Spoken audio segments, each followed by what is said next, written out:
Hi, I'm Nikki. And I'm Megan. Welcome to the Grimdark Diaries. We're your geek gal pals obsessed with true crime and all things dark and disturbing.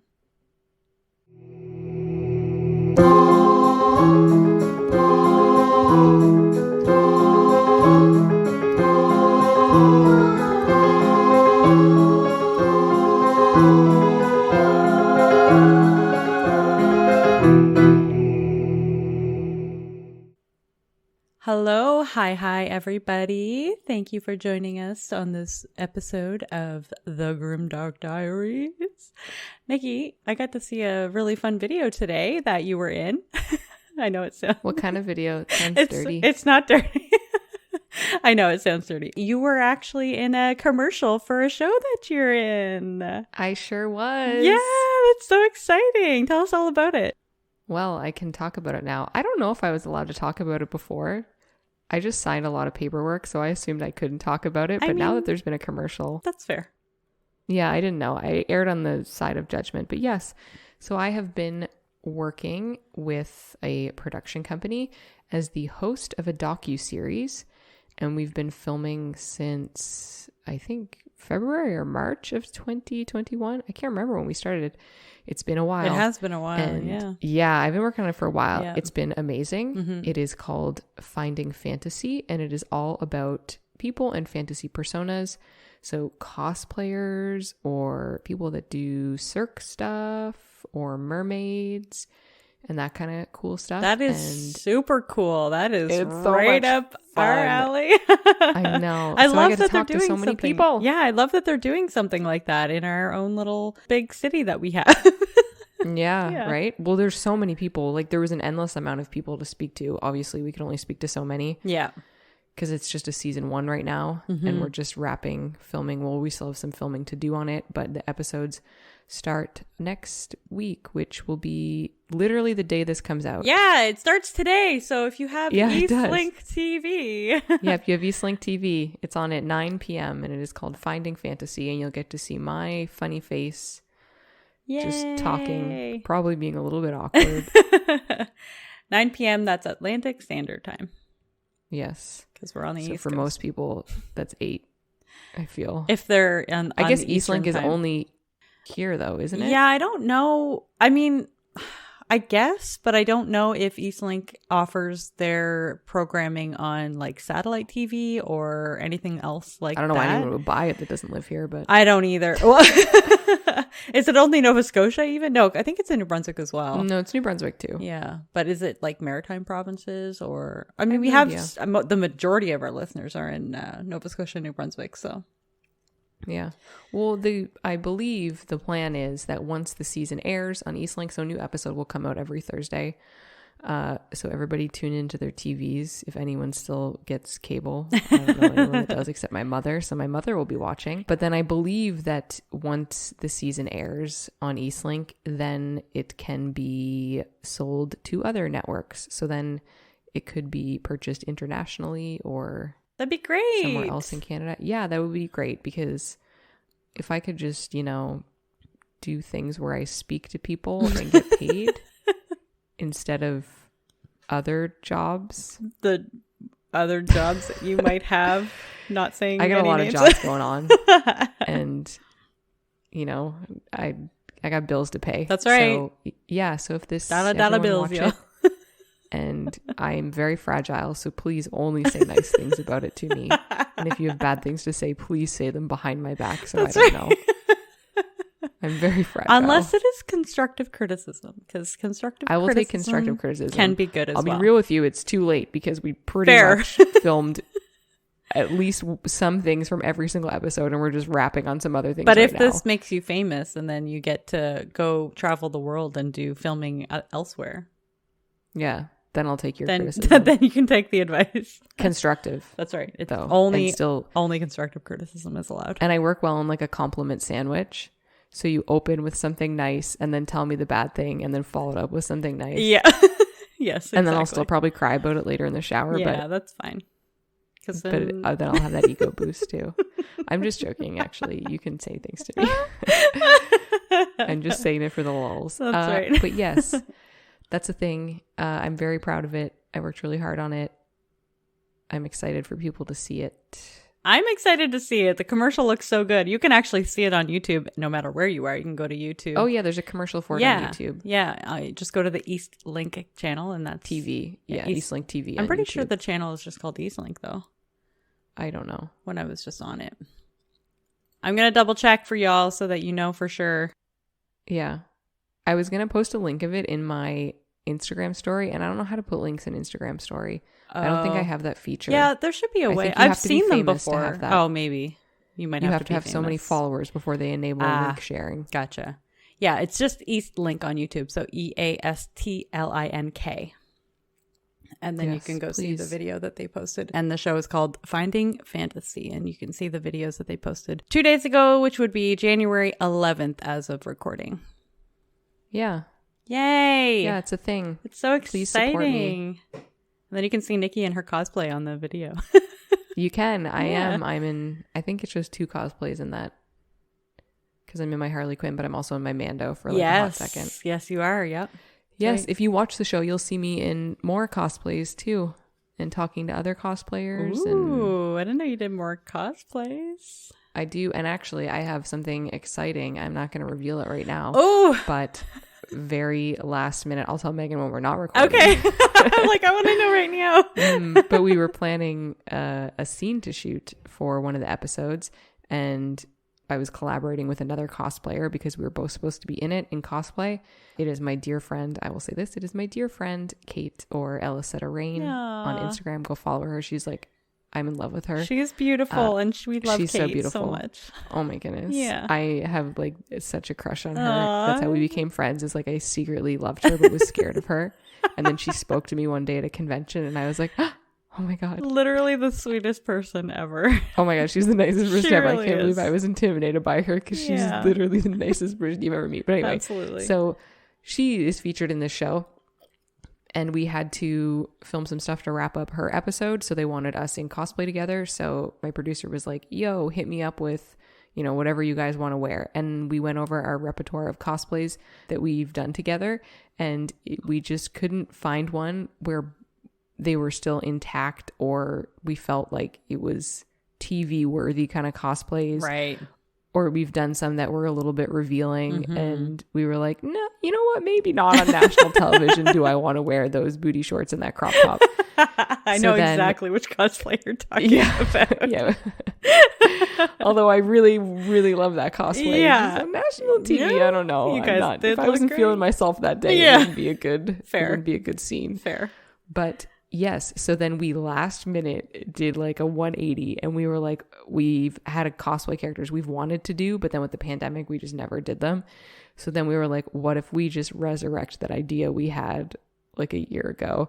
And then we roped my husband into it. And I actually just texted somebody when Megan went to go to the bathroom right before we recorded and roped somebody else into it. To do like a big photo shoot. Oh my gosh. Pumped. Yay. It's cosplay you've already made, right? You have to make it? It's mostly done. Okay. I will say it's 80% done. Okay. I was going to say, because if you have to build a whole new cosplay and you were just telling me before we started recording how busy you are right now. No, Kate is building an entirely new cosplay though. She's going from scratch. Yeah, because myself and my husband, we already had kind of the base outfit for it already. Okay. We purchased it because we planned on doing the cosplay and then there's just no conventions. Right. So we never finished it because what's the point? We're not wearing it anywhere. So we have the base outfit, but and we both have like our base wigs, but wigs take days of styling and fixing. And we had to order some little things like contact lenses and maybe some swords or something. Oh, it includes swords? Okay. Yeah. All right. Yeah, we're balling. We got some real metal steel swords. I'm so excited. Yeah. Okay. I can't wait I feel like Megan can probably guess what it is based on the fact that my husband is involved and we ordered swords. Maybe? I don't know.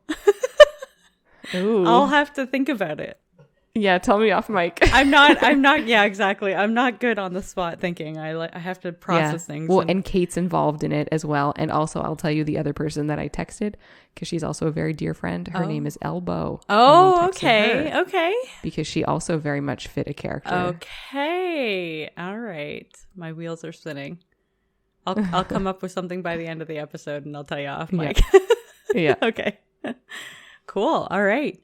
Well, that is awesome. So everybody go find Finding Fantasy on YouTube for Finding Nikki. Finding Fantasy. Rename it Finding Nikki. That's right. Yeah, and the very first thing I say in the TV commercial is, I'm a podcaster. Yeah, you do. I noticed that. I was like, yeah, you are. Yeah, so you hear Grimdark mentioned in there too. So yay, that's there, so it's all exciting. Connected. Oh my gosh. That's my life. Wait, That's you what's been going on shouted in out my our life. podcast on TV? I sure did. So exciting. Yeah. I don't know if they'll include the name of it. Fair, yeah. But if they look me up, they'll find out. I really hope I'm pretty sure they it's in my do. Instagram. Yeah, it is. And you've talked about your Instagram multiple times. Well, I don't know if you did on TV or not, but You'd probably be able to see it. I'm assuming they're going to put it in my that would make sense. Because like, you know how you see little names under people? Yeah, exactly. I'm assuming because that's my cosplay name. Yeah, that's right. Yeah. Oh, that's so exciting. I'm very excited for you. I can't wait to hear what people think about it. I'm very happy. Yeah. Okay, cool. Well, that is a great segue. I always say this, but it's actually never it's never true. You always say one day it's going to be true. Today is not that that day. means I'm going to be talking about murder or weird stuff or something. Well, if you remember that I rolled for urban legends that don't involve removal of your kidney.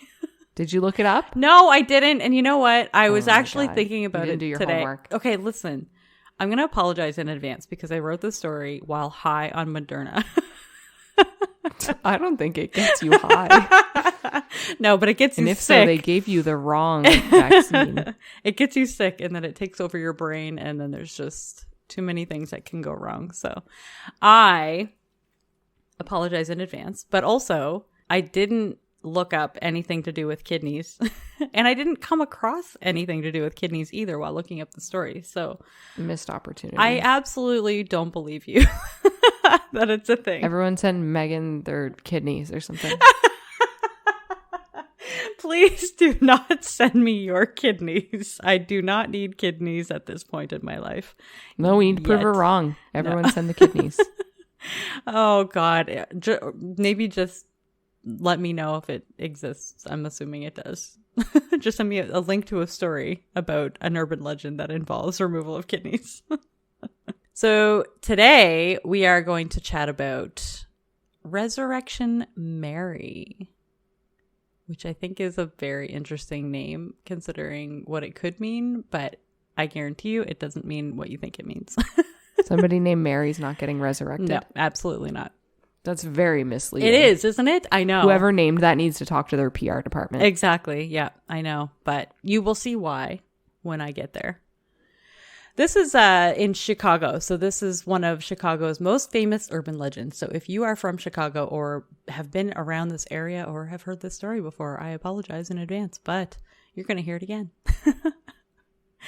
So the story goes, there was a girl named Mary.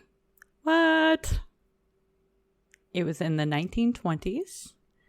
She was attending a dance. She had a beautiful white gown on. She had long blonde hair, and the dance was located at, get this, it's called the O. Henry Ballroom. Ooh, I heard like that the name. Chocolate bar? That's immediately what I thought of when I heard this. I'm like, why would they call it the O. Henry Ballroom? I don't know. I didn't look that up.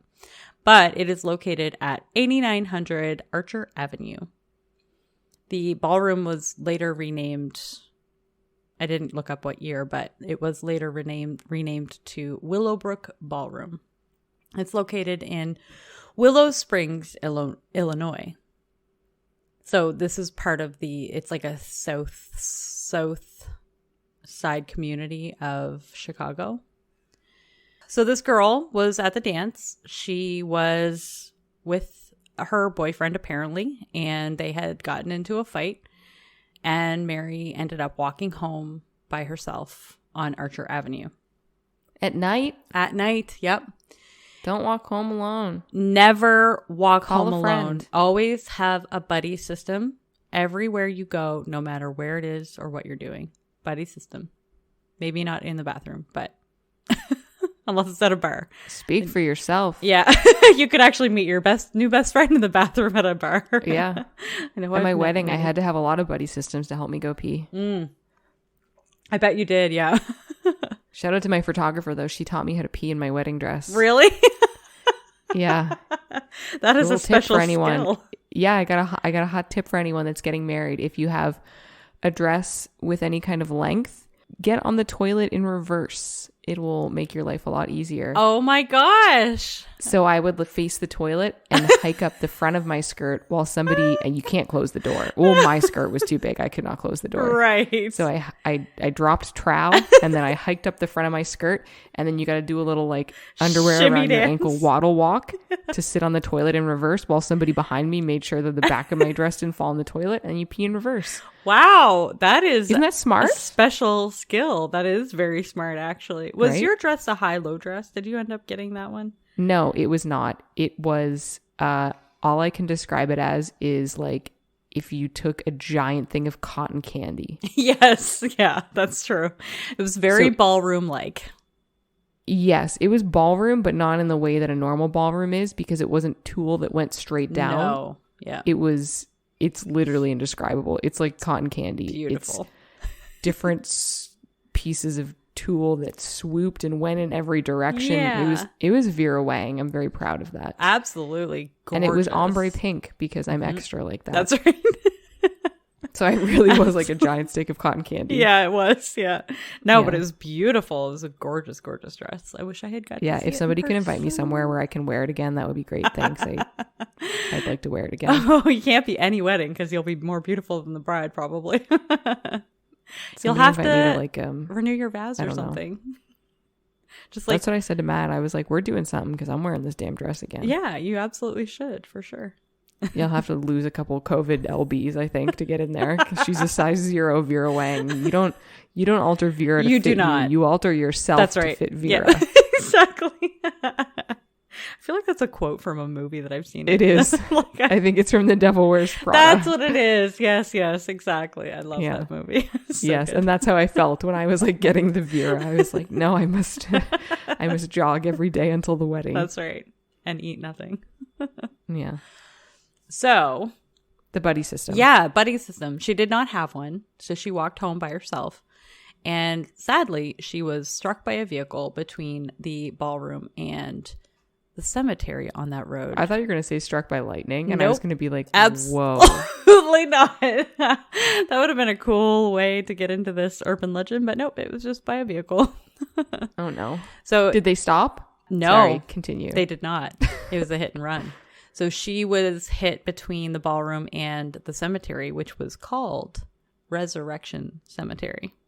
That is an awful name for a cemetery. Isn't it? I would not be actually? burying my loved one Right? at Resurrection Cemetery. Is the cemetery keeper a necromancer? We do talk. He's not. We do talk about the gravedigger at Resurrection Cemetery later on. Is he a but necromancer? Absolutely not. That I know. He of. also needs to speak to his PR department, calling it Resurrection Cemetery. You're really letting the cat out of the bag there. This urban legend is about a ghost, so I don't know. Maybe he had some sort of necromancy happening, but it didn't work exactly. Kind of worked. It's kind of really interesting, this story. So ever since that day, whenever that day was, because there is a lot of speculation when that day could have been, there have been a lot of sightings of a ghost woman in a white gown, usually in the middle of the night, of course, along It's always Archer the white Avenue. gown. Yeah. Along Archer Avenue, walking up and down the road, searching for a ride home. Many God. people who have seen her even stopped for her, including many cab drivers. Does she get in the car? Mm-hmm. Oh, So one cab driver, he actually picked her up and then he took her she asked him to take her to Chet's Melody Lounge, which is a bar located on that street. And this was in 1973. It was actually right across the street from Resurrection Cemetery. Oh, no. The cab driver dropped her off. She went inside and didn't come back out for a while. So he was just kind of sitting there in the cab waiting for her, and she didn't come out. So he went back. Yeah, he was like, I want my fee. Right, exactly. So he went in to the bar, and he went up to the manager, and he asked the manager if they had seen a young blonde woman go in to the bar. And the manager only said that no blonde woman came in. They had not seen a blonde woman come into the bar at all. It's a small bar, so they would have noticed for sure. The cab driver said that the young blonde woman had asked him to take her there, and he watched her go inside. So the manager and all the staff searched high and low for her, even in the ladies' washroom, but no one ever found her. Only a few years after this, a driver had seen a young woman on the other side of the gates of Resurrection Cemetery who looked to be locked into the cemetery after closing. So the cemetery, the way it is it's basically a high up cement wall all the way around it with bars even on the top of those. And the gates are just bars that open in the daytime and close at night. So if you got locked in there, you'd be locked in there. It'd be very difficult to climb yourself out of there because the bars are so high. They look like they're about 8 feet tall or something, maybe even more than that. So this driver had seen somebody that looked to be locked in the cemetery, and they had their hands on the bars looking like they were like, hello, let us out. So the driver, not wanting to stop at a cemetery in the middle of the night, because it was in the middle of the night, the driver called the police after he got home. And when they responded to the scene, what they saw gave them chills. They saw that 2 of the bars on the gate had been pried apart. Oh my God. And he also saw impressions of a pair of small and delicate hands that were blackened, like they had been scorched directly into the metal. Nope. That's what I said too. Like, okay, no thank you. That's actually terrifying. The cemetery manager was informed of what happened, so they contacted so this cemetery was actually a Catholic cemetery. So the cemetery manager contacted the Archdiocese of Chicago, who came and took those metal bars away, just the 2 that were pried open with the handprints. So it's funny because like a part of some of the articles I read were like, just think about this for a second. There may be somewhere in some random archdiocesan, or however you say that, diocesan warehouse, a pair of pried open bars with handprints on them. God. Like, think about how it's kind of creepy, honestly, to think about. It could be totally innocent, but at the same time, it's just like, this is a little bit creepy to think about. There was another account of how that could have happened. So somebody said that it could have been just a worker's truck that backed into the gates and somehow pried open those bars. They were kind of pried open to the side, so I don't know how a worker's truck backing in would have done that, but you never know. Yeah. And that they had tried to repair the bars with a blowtorch and pushed back together with like a worker's glove or something like that. So they were thinking that maybe that's where the handprints came from, but they said the handprints were very small, very delicate, and very feminine looking. So like Resurrection Mary's ghost handprints size. Apparently these bars that were replaced, not fixed. Like the cemetery manager tried to claim at the time. Apparently it was very embarrassing for him to have that kind of rumor being spread around. So they claimed that they had fixed them. It wasn't a big issue, but in fact, they actually had to replace them. And what they replaced them with were actually 2 strips of discolored metal, because apparently these bars refused to take primer or paint, which is interesting. I've worked on some cosplay. That's the same thing. Yeah, that's fair. Yeah, you just use the wrong kind of metal. That's all. Yeah. In 2019, late in the summer, these 2 bars have been completely removed, either by the Archdiocese or thieves. No one knows for sure, as there was no announcement made about it. So most times when Resurrection Mary is seen, she is seen on the side of the road looking for a ride. And when they reach the destination, the gates, which is usually the gates of the Resurrection Cemetery, she just disappears. One man accounted that she had gotten out of the vehicle without ever opening the door. Just fucking freaky. That'd be a big nope for me. That's a no for me, dog. She is also sometimes seen in the cemetery or at dance halls in the South Side area of Chicago. Men have danced with her and comment on her icy cold hands. There have been so many sightings of Resurrection Mary, and the credibility of the people who have seen her make this the reason why it is one of Chicago's most famous ghosts. There was the first known encounter it was either 1936 or 1939. There are conflicting reports of what year it was, so I'm just going to say both. If it was 6 or 9? Cover my bases, yeah. 6 or 9. Nice. I totally did not do that on purpose, but it worked out in all of our favors. Sure. Yeah. So Jerry Pallas, I believe his name is. Pallas or Paulus? Nope, definitely Pallas. Palus. Jerry was at the popular dance hall at the O. Henry Ballroom on... Man, I miss dance halls. I wish we still had dance halls. Yeah, I kind of miss them too, to be honest with you. We had a really crappy little one where I grew up. I grew up in a very, very small town. It was like 2,000 people or less.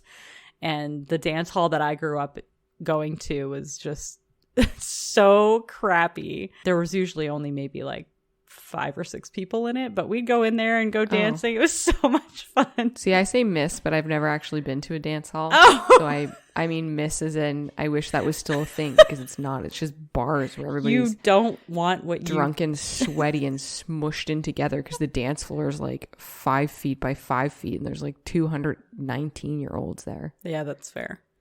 Anyway, that was showing my old. Kind of went to the bar a lot. Well, not a lot, but I went to the bar. I did when I was in my early 20s. I also went to the bar a lot when I was in my early 20s. But I only went for the dancing. That's why I went. So I would prefer if there was a dance hall and I can just go and get my dance on. Yeah, that's fair. There's fun dance halls at resorts. If you go to a resort, they usually have a dance hall there. See, down south? The ones I went to, they were just like sweaty bars. Yeah. Yeah, I think that's kind of what they are now. Free unlimited alcohol. Yeah. Yeah, exactly. I just want like the scene from Grease where they have the dance. That's all I want. Well, keep looking it up. There might be something like that out there someday. Or maybe there's a business venture for somebody out there who's listening right now.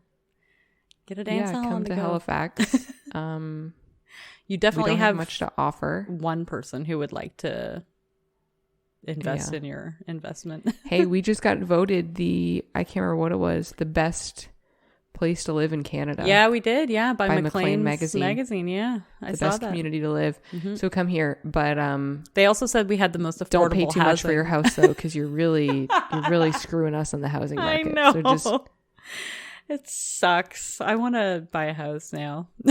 And now I'm just like, cat's out of the bag. Megan. I know. I said it out loud. I was so long without wanting to buy a house, but now I'm kind of getting the house bug.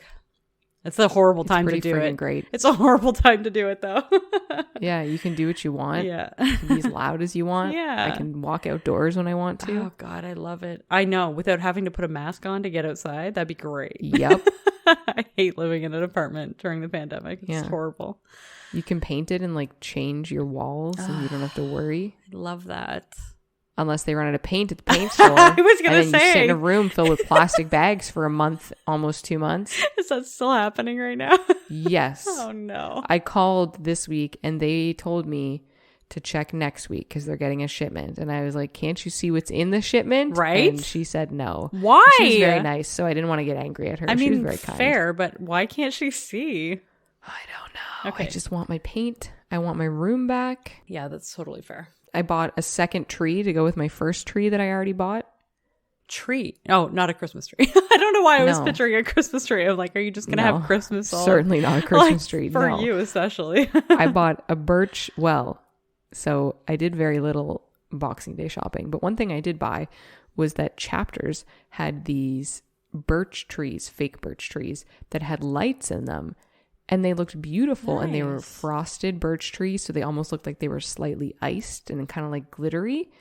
And they had 3 different sizes. They had 2.5 feet, 4 feet, and then either 6 or 6.5 feet. And they were on super clearance for Boxing Day. So I was like, I really want these trees, but I didn't want to be too extra. So I bought the 4-foot tree, and I love it, but it's not tall enough. Oh, really?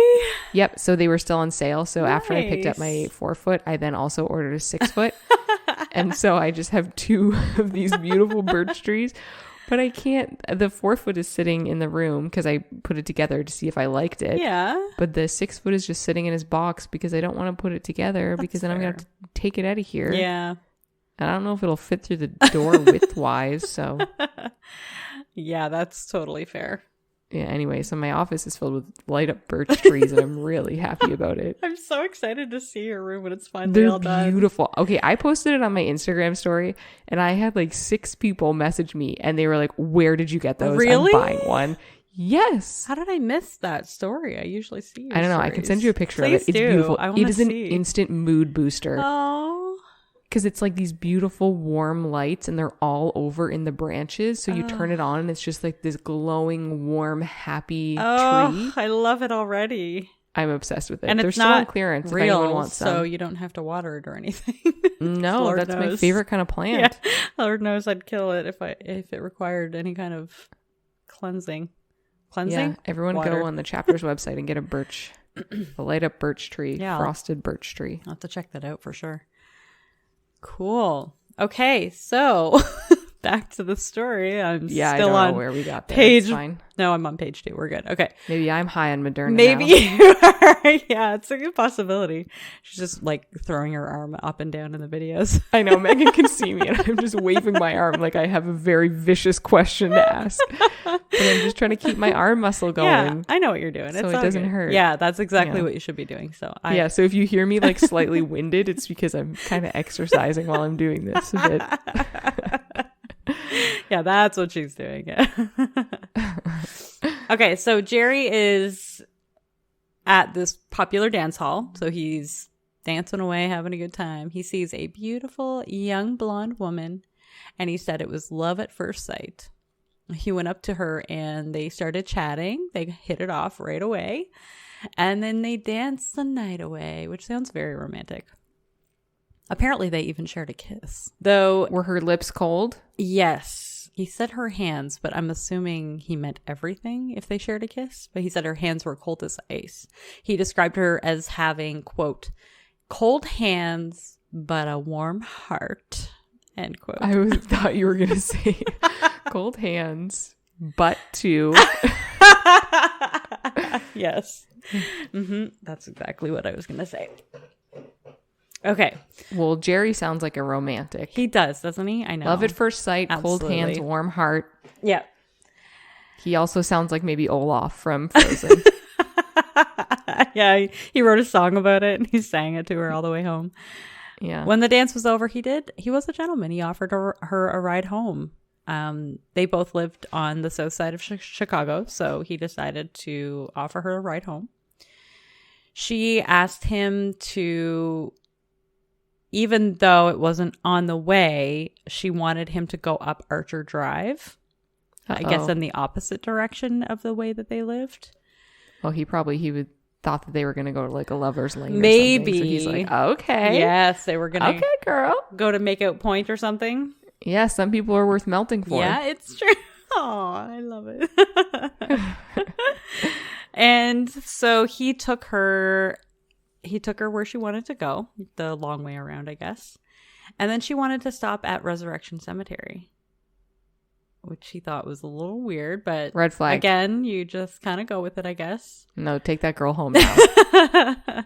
When the car stopped, she got out and then she vanished before his eyes. He watched her vanish. She had told him where she lived because he was headed in that direction. So he said the next day he went to that address to see if he could find out more about this mysterious woman. He knocked on the door, and the lady who answered didn't understand, obviously, what he was all about. Oh, I thought you were going to say it was her. No, it was like, not. Oh my God. But it was her mother. Oh. And she told him that Mary had been dead for many years. Oh my God. It's like that movie. Somebody says that thing. I've been dead for 100 years. I was like, what movie? Because it sounds like I don't remember. every freaking horror movie I've ever seen. Yeah, that movie. Yeah, whatever that is. Exactly. It was that. So that was in the 30s. That was the very first. It was either 36 or 39. We're gonna jump around a lot in this story because it didn't make sense to tell the story the way, like it didn't make sense to tell it chronologically the way she kind of appears in things. So I'm jumping all over time-wise. So just imagine. We do what we want. Yeah, that's right. Exactly. Also, no rules, high on Moderna. Or Spike Vax. How long can we use that excuse for things? I know, exactly. Yeah. I don't know how long. I call into work tomorrow and be like, I'm high on Moderna. And they'll be like, you're fired. I think if you say you're high on anything, you would definitely probably get fired. They wouldn't even hear what drug you were on. Yeah. I say it for the lulz. Are people drinking their pee now? Oh my God. I don't even know where that came from. I heard that's a thing now. I heard that was a thing that was recommended. I don't know who it was recommended by. No. But I did hear that, yeah. They need to Google what their pee is if they think drinking their pee is going to help them. Ugh, so I'll tell you nasty. right now, Gross. Your pee is literally your body pushing stuff out. Your waste. Your kidneys are filters. Your waste. It's the waste of your body that is getting removed because your body doesn't like it. Yeah, it's not. Ugh. It's not a good idea. No. Oh God. At least like the other weird stuff people were doing. What were they? They were taking those horse drugs and they were drinking Lysol or something. At least those, I could be like, okay, I think it was one is a medicine, I guess, and one is a disinfectant. Yeah, horsey worm was your one own of them. Pee. Yeah, I know. I'm sorry, I can't. I just can't. Listen to your public health officials because they know what current science is talking about. Or Google and look at more than one Google result. Yeah, you should absolutely look at both sides and do your own research. But, do your own research and listen to the scientists because they know what they're talking about. So, in the 70s, Mary got a little more brazen. Wasn't just a walking up and down the street. Sometimes she would actually... She gave an icy HJ? I'm sorry, what? Oh, now it's not going to be funny if I have to explain what HJ stands for. I don't know. What does that mean? Oh, God. Move on. It's fine. People that are listening will get the joke, and that's all that matters. Damn it, Nikki. Everyone send Megan, along with your kidneys, what an HJ is. Oh, God. I hate this. I hate when I don't understand Don't send her a picture of what it is. Send her verbal confirmation. Maybe not verbal, but just like phonetically written out. Maybe not phonetically, but... No. Oh, God. I hope at some point during this story it clues in what that is. And you're gonna be like, oh, my God. I don't have any clue in the world. I'm thinking and I can't even... Okay. Hey, guys. This is Todd, Sean, and Nate, and we are from the Middle Aged and Creeped Out podcast. We drop full episodes every Wednesday night or Thursday morning, and our middle-aged mini episodes drop on Saturday afternoons at 3 o'clock. And if you enjoy discussions about the paranormal, weird, unexplained, and just plain creepy, then check out our show. You can find us however you listen to your favorite podcasts.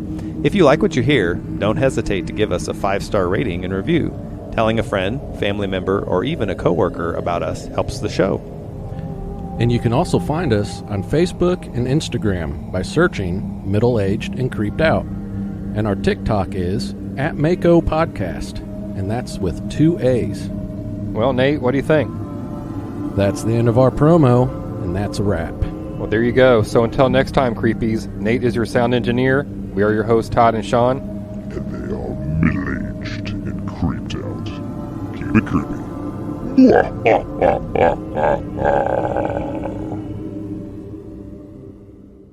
So, Mary, instead of just escalated, walking in front of... and walking up and down the street, She was now seen walking in front of a moving vehicle or just simply appearing in front of a moving vehicle. As you can imagine, this probably caused a lot of accidents. Yes. The police did say this was one of the more dangerous areas of the road. I didn't really look at the area on the road. This seems to be a long road, but I'm assuming it was like around a bend or there was something around that area that just made it a little more dangerous. Or it could have been, a ghost walking in front of vehicles. Many who witnessed Mary do this would send a complaint to the police because she would try to jump on the running boards of their vehicles as they drove down Archer Avenue on their way home from the dance. What's a running board? So, do you remember those old vehicles? I think this is what it is.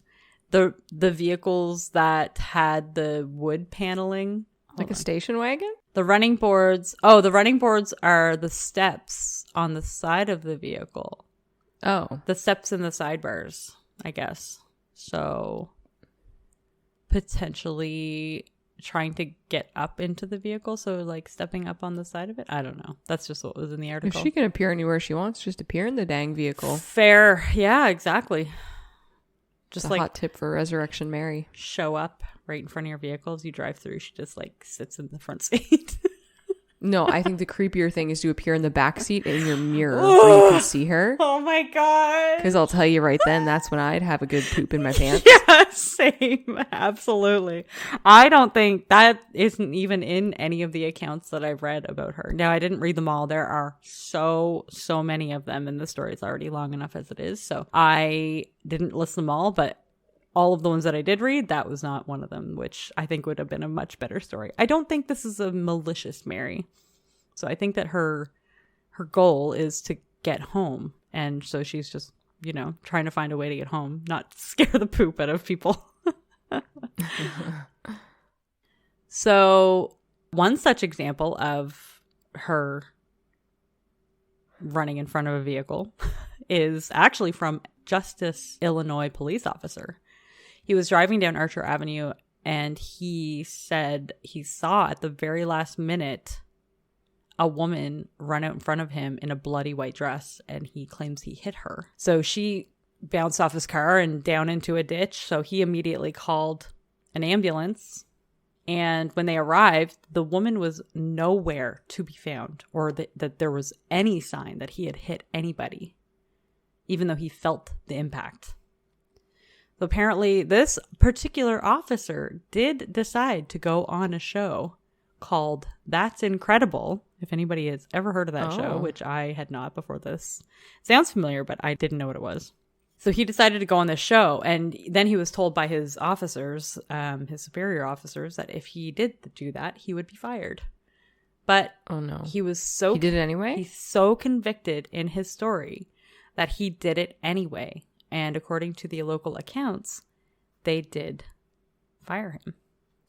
No freaking way. But according to the Chicago Tribune, who reached out to Justice Chief of Police Paul Wasik, Paul actually confirmed that there was an officer who did speak of such an experience with Resurrection Mary on some kind of talk show. He didn't know which one. And they also didn't name the officer who did do this. But he said as far as he does know, no one had actually been fired for that. And no one had ever thought that they ran down Resurrection Mary with a police car. Now, the first account that I read was not listed that he was on duty, like an on-duty police officer. It could have been an off-duty police officer, but it didn't actually say. So it could have been, and that would be how he contacted the ambulance, because I think this was in the 70s. So it wouldn't have been at a time when we had cell phones readily available. So I think he would have had to have like a radio or something like that to contact the ambulance. So yeah, I'm not really sure if he was on duty or not, but that seems to be the case. But an officer did go on some kind of talk show at some point to talk about their experience with Resurrection Mary. Snap. It's kind of cool. There are some speculations about who she could be. Sleuths and detectives have gone to the 475-acre Resurrection Cemetery and scoped out the graves there, looking for a Mary who died around the 20s or the 30s. And then what they would do is look up who that person was, and they would try to figure out their story and how they died and yada yada, trying to find the appropriate Mary. So one such woman may be a match. Her name was Mary Bergovi. She was buried in Site 9819, Section MM of the Resurrection Cemetery. They see that she died in 1934, so they decided to look up her case. And it turns out that she was killed in a car accident. The evidence begins with the following report, which appeared in the Chicago Tribune on March 11th, 1934.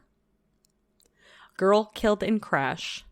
Miss Marie Bergovi, 21 years old, who lived at 4611 South Darnan Avenue, was killed last night when the auto in which she was riding cracked up at word missing because it was redacted. You weren't able to read it because the thing was so old, I guess. Oh. So whatever street and Whacker Drive. Whacker Drive? Yeah. Yep, it's called Whacker Drive. John Rico. That's very a car whacked her near Whacker Drive. No, that's not great. I didn't even think about that. That's damn it, Nikki. That's offside. Okay, all right. Anyway, back to this tragic story of this girl getting hit by a vehicle. Whacked. John Reeker, who was 23 years old, of 15 North Knight Street, Park Ridge, suffered a possible skull fracture and is in the hospital. Is in the county hospital. John Thole, 25, lived at 5216 South Loomis. He was the driver of the car. And Miss Virginia Rosansky, 22, of 4849 South Lincoln, now Wolcott, were shaken up and scratched. So there's only one death. And that was Mary Bergovi. So they caught the person. Well, so this was taken from the article written in 1934. I'm actually surprised that they said all of their addresses.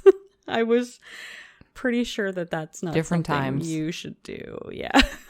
This is why they had like pitchfork protests at people's houses. The scene of the accident is known to the police as a dangerous spot. Thole told the police he did not see the L substructure. So I'm guessing it was like shaped like an L or something like that and hit it. It didn't really elaborate on that any further or what it could have been. So when one of Mary's friends heard that she was being investigated as the Resurrection Mary ghost, Vern Rutkowski came forward to tell her story. Vern was with Mary on March 10th, 1934, and they were going to go shopping near 47th Street and Ashland Avenue. On their way, they accepted a drive from two men that Mary supposedly knew. As they drove, Vern was getting super annoyed with the boys and remembered them, while she was telling the story, as wild boys. Vern wanted to get out of the car, so Mary set up a date with one of the boys to go out later that night. Then Vern and Mary got out and walked the rest of the way to go shopping. While they walked, Mary told Vern that it wasn't nice to criticize the boys that way. But Vern just reiterated the fact that she didn't like them. They weren't about what she was about and didn't feel safe with them. So she told Mary to be careful on her date that night. I'm assuming when she said wild boys and that she didn't like what they were about, it sounds like they were driving crazily a little. You know, young men and how they like to drive cars sometimes. So the girls parted ways, and Vern recalls being woken up the next morning by her mom, who told her that, sadly, Mary was killed in a car accident in the Loop the night before by being thrown through the window from the passenger side seat after the driver had hit either an I-beam or an L-beam of a downtown elevated structure. I think it was an I-beam. Oh, so she was in the car. She was in the car, and it hit an object. And then she was thrown from the passenger side seat. Mary was killed in the downtown Loop district, likely near Lake Street, which was the street name that was unreadable from the article, and Wacker Drive, not Archer Drive. No, not Archer Avenue. It didn't make sense for her to be Resurrection Mary. She wasn't anywhere near Archer Avenue. Plus, Mary Bergovi had short, dark hair. Hairy? Oh, she was hairy. No, It's not nice to say about the dead, Megan. Short, dark hair, and was wearing an orchid-colored dress, not a white flowing one. No, but people usually ghost ladies. They're either in a black dress, a red dress, or a white dress. There's like no other option. It's so true, yeah. So I think that when you become ghost self, you get like a makeover that involves one of those 3 colors in a dress. You're only and your allowed hair must to wear. be down and kind of over your face. That's right. Yeah. Although it didn't sound like her hair was over her face. They said that she was very beautiful. You can be beautiful with your hair and your face. I mean, I guess. Makes her mysterious or something. That's true. Yeah. But it'd be hard to kiss her. I mean, your hair can be on your face and not your lips. Oh, yes. Yes. I love a hairy kiss. I said not your lips. You're the one that said she was hairy. I did not. It was an accident. I didn't mean it. So, in 1994, there was a man named Frank. I apologize for butchering this last name, but it looks like Andre Jasic. He did a deep dive into another Mary that could be a match from an article that his brother had sent him about this mysterious ghostly figure. Her name was Anna Majira Norkis, and Majira can be translated into Mary. This girl lived in Summit, Illinois. Frank gathered more information from many sources, so he went out of his way to get as many sources as he could, great or small, personal encounters to Resurrection Mary herself, to secondhand accounts from others who knew people that had encounters. He also gathered newspaper articles, burial records, cemetery records, photographs, etc., etc. He did probably the most research out of anybody who's done research on this. One man he interviewed, his name was Chester Jake Pallas, who was actually Jerry Pallas's younger brother. Jake recounted his brother's tale,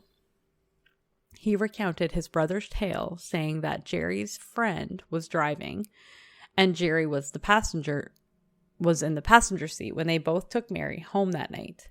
Mary had given them her address to go home, and on the way there, she just vanished. Jake doesn't scoff at the story or credit Jerry's account at all.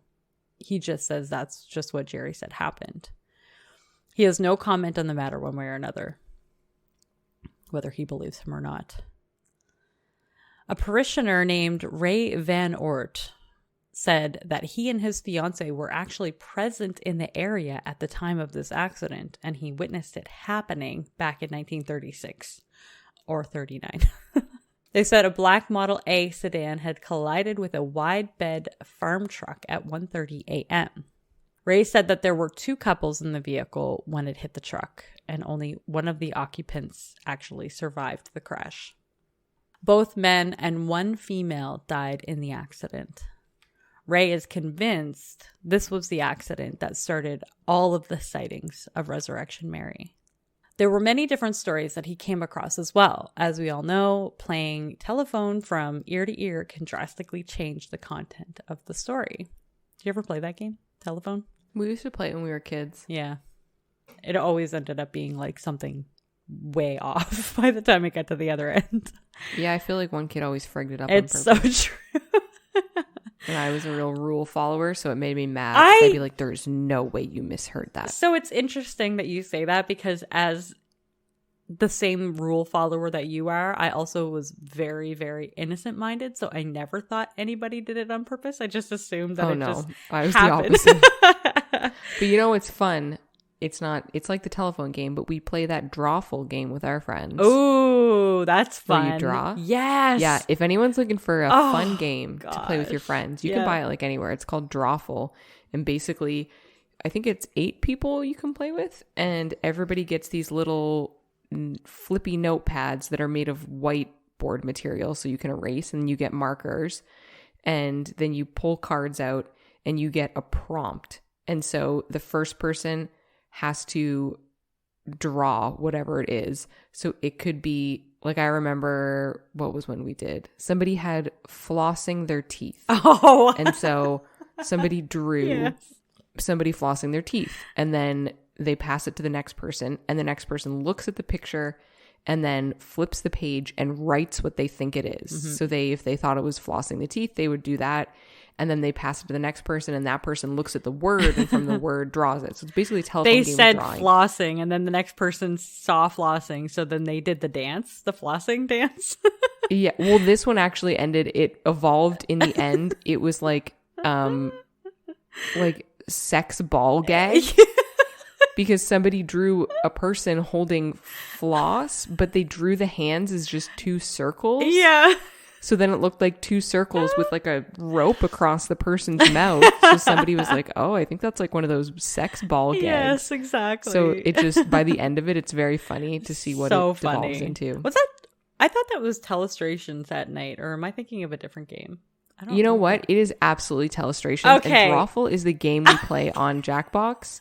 Okay. So please ignore everything I just said. Not really. Don't ignore everything Just she ignore said. the name. Change the name to Telestrations at night, because that's what I thought it After was. I dark. was like, wait, I don't It's remember. Telestrations After That's Dark. right, You yeah. can get like a family Telestrations if you got kids. That's right, yeah. But I don't know how fun that is. But Yeah. this one is like, there's some really offside stuff in it. So sometimes you're like, did this turn into something dirty, or did it start out as something dirty? Exactly, yeah. So you have no idea by the time it gets to the end if that's what No. it's going to be. But the most fun part about that game is at the very end, when everybody figures out what it was versus what it got to at the end. Yeah, we always so go one by one, and the person flips through their notebook. So it'll be like, okay, flossing teeth. Yeah. And like, oh, here's a weird picture. Okay. And then you just see how it devolves. Yeah. Sometimes I like when they start out as something, they devolve into something so offside, and somehow they make their way back around again. Yes, it's so true. That happened actually It a couple happens sometimes, times. yeah. And it's like, wow, we really brought it together in the end there. I don't know how that happens sometimes. Yeah. Oh God, that's too funny. Okay, I am half done this story, so we need to keep going. Like one such account by another parishioner who said that the ghost was of Mary Miskowski, who hailed from Bridgeport, a South Side neighborhood of Chicago. Miskowski was apparently killed in late October in the 1930s as she was crossing a street to a Halloween party, so she was hit by a car as well. Claire and Mark Rudnicki were more parishioners of the area and told Frank that the story of Resurrection Mary started in the 40s, because people make up their own dates of when these start, apparently.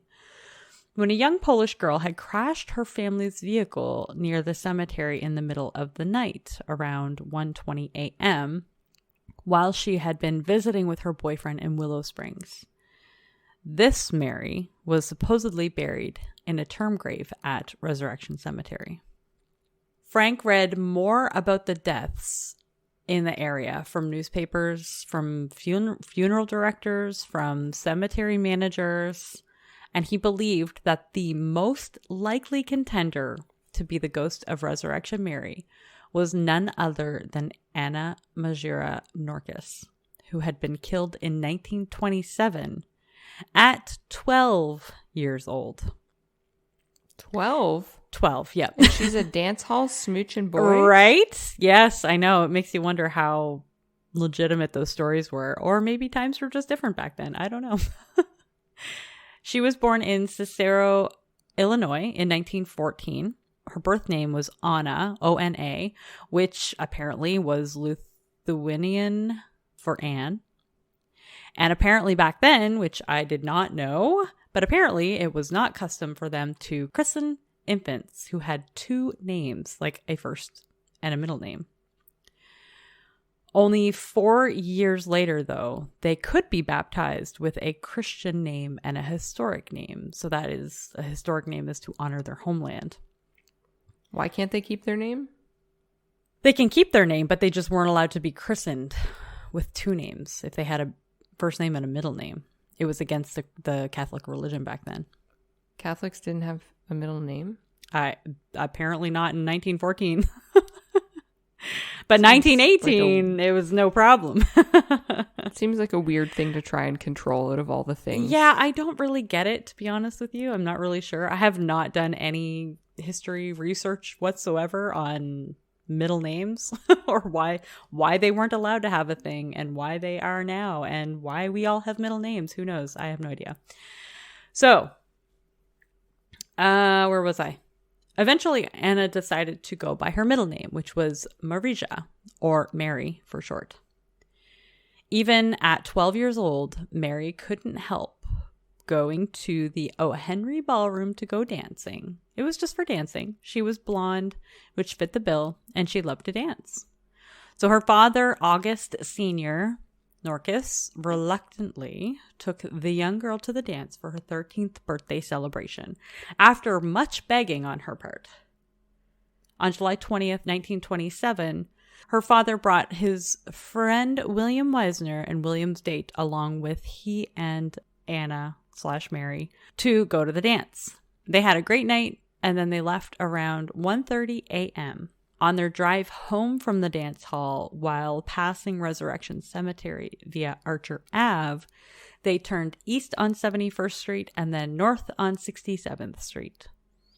It was there that their vehicle lost control and went over a 25-foot deep railroad cut. There were no warning signs by the city that indicated that this cut had been made. Anna was killed instantly, and she was the only one who perished that night.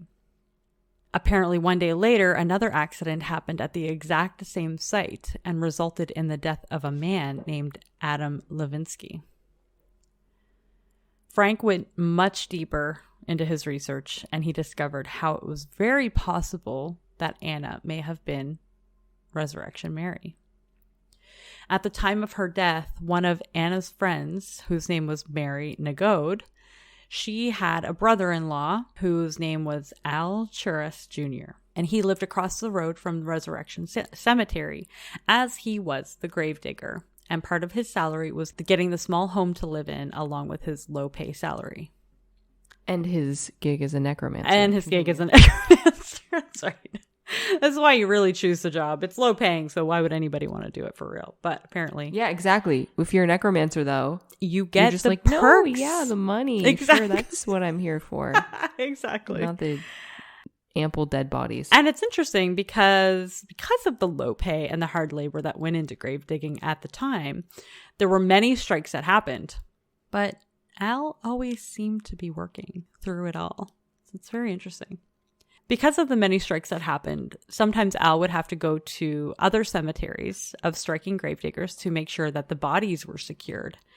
So that meant that he would have to go there and get the corpse in a wooden box and bring it to Resurrection Cemetery and bury it temporarily until the strike was over.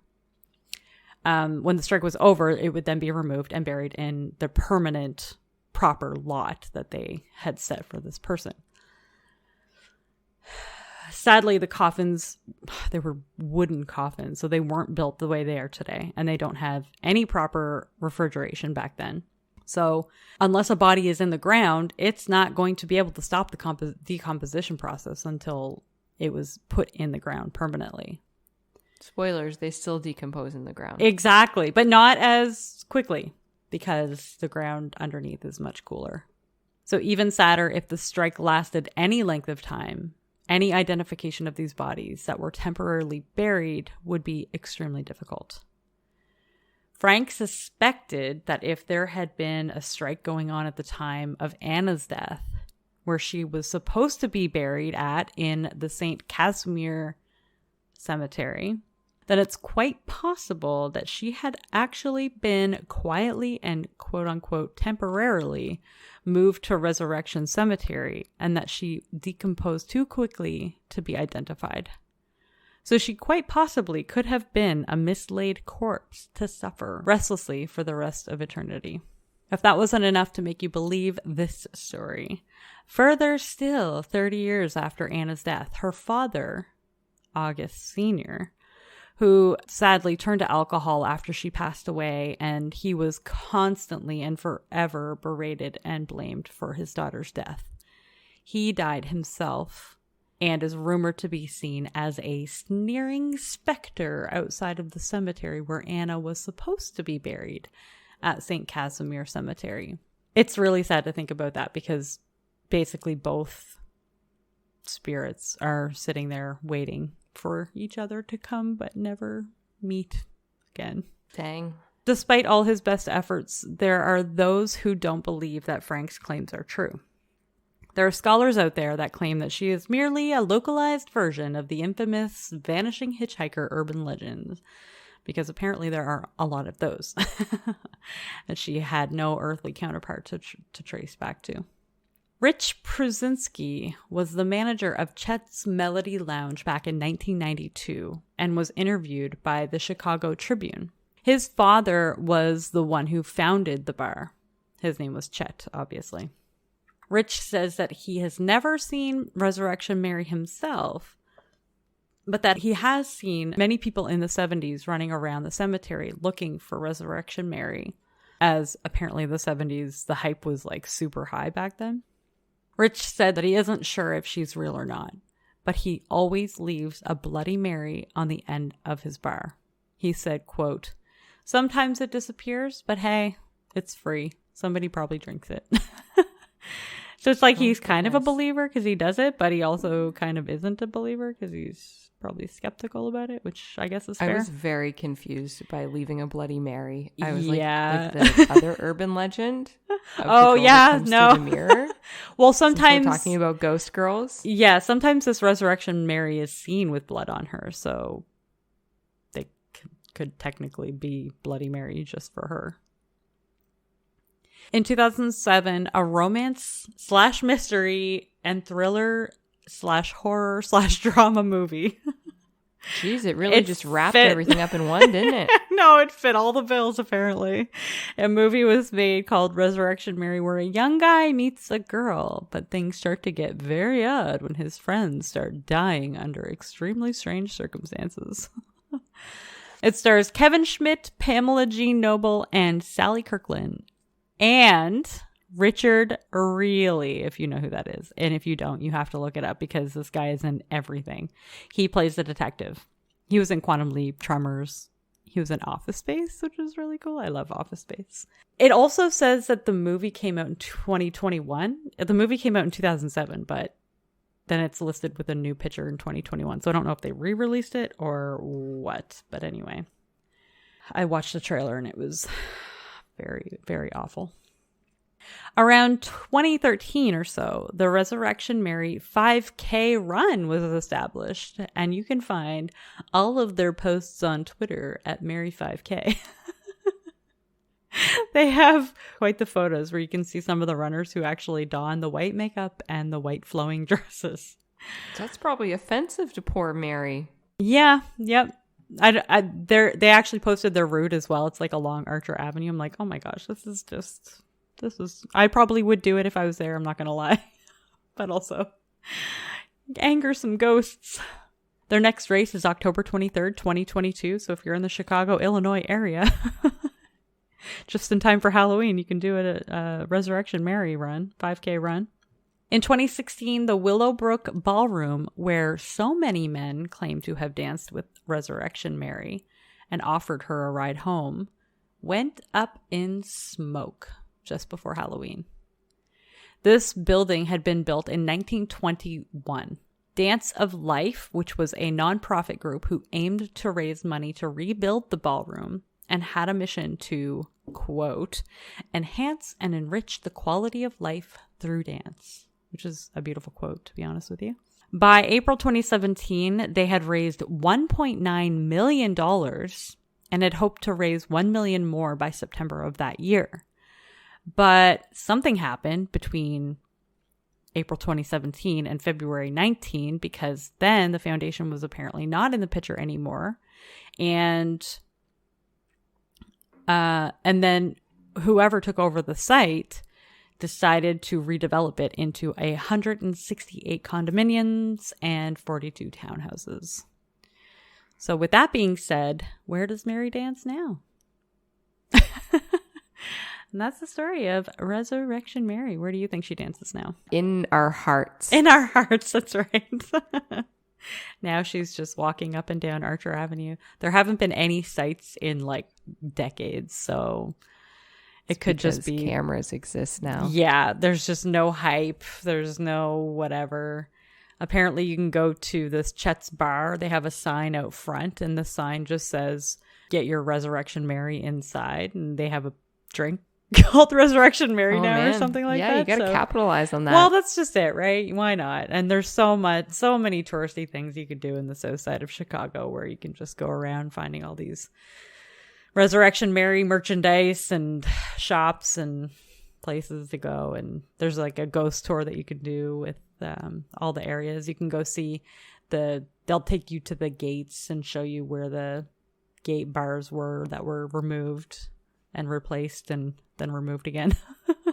Ooh. Yeah, so it kind of sounds cool if I ever do go to Chicago, which I do. I would love to go to Chicago. It was one of my dreams to go to Chicago years ago, but then that changed. But I still would love to go in the back of my mind. But Lord knows getting there would be difficult, especially right now. Yeah, it's a hard no on travel. Exactly. Cool. Yeah, so that's the story of Resurrection Mary. I really enjoyed looking up that one. That was cool. That was a cool very story. Very creepy. Yeah, very creepy. I love urban legends that could potentially be true in some way. And I love that they looked into the past and they looked up the history and they did everything they could to actually try to place this myth or legend with someone that was actually murdered, or not murdered. Well, I guess kind of murdered, hit and run on the. I mean, it depends on if it was hit and run or if they were in the car. Yeah, it will. I guess it still counts. That's then the it's thing. Manslaughter. True. Yeah, it could be. Yep. That depends on what story is actually accurate. But the one that they kind of narrowed in on was a girl who was in the car with her dad and a couple other people. And there's actually an article that shows that happened. That girl actually did pass away, and she was the only one in the vehicle that passed away. There were 5 other people in the vehicle, and they all just sustained injuries, and she was the only one that passed away. So she was in the vehicle when they fell into this 25-foot hole, and she passed away instantly, sadly. So that's what they think is the actual Mary that walks up and down Archer Avenue and appears suddenly in front of moving vehicles. Yeah, I'm never going to drive up that street, Yep. so maybe not in the middle of the night. that. I feel like in the daytime this it'll be podcast fine. is really making the list of places I don't want to go. Or adding to the places you do.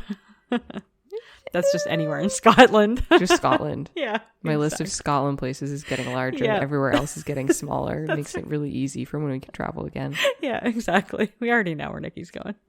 After Disney, of course. Yes. Well, it's time for me to roll. Yeah. Nice. I heard nothing. 16. Liar. What? Like, I heard nothing. You didn't hear it? No. Oh, you want to know why?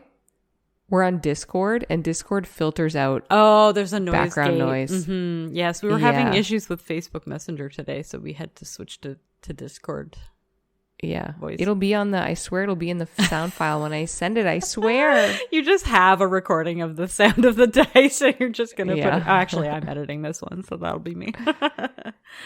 So my category is Who Framed Roger Rabbit? Ooh, okay. What are you doing for that one?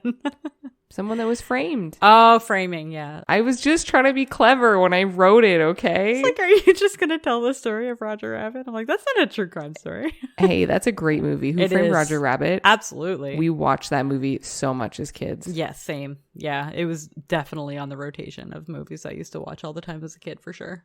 I loved Yeah, and it was horrifying when they put the tunes in the vat of whatever that was and they'd melt. Oh my God. Yeah, it's so true. It's a little scary at some places, for sure. Yeah, but I loved it. Yeah, same. That's probably why we love horror so much as adults. Yeah. Well, if you would like to follow us on social media, you can find us by searching our name, which is The Grimdark Diaries. If you would like to contact us or give us suggestions, or if you are looking to have an ad play in our podcast, because that is a thing, then you can email us. We are thegrimdarkdiaries@gmail.com. If everyone looked at our Instagram, you can see that now on Spotify, you can rate. And I put a picture with it highlighted to prove I was not a liar. And it is a thing. And it's very simple. You just open up your Spotify and you search the podcast, aka you search Grimdark Diaries, and then you'll see kind of right under our name and description to the very left, there's a little star thing, and you click that, and then it asks you how many stars, and you put 5. You just straight up put 5. That's right. You don't have to think about it.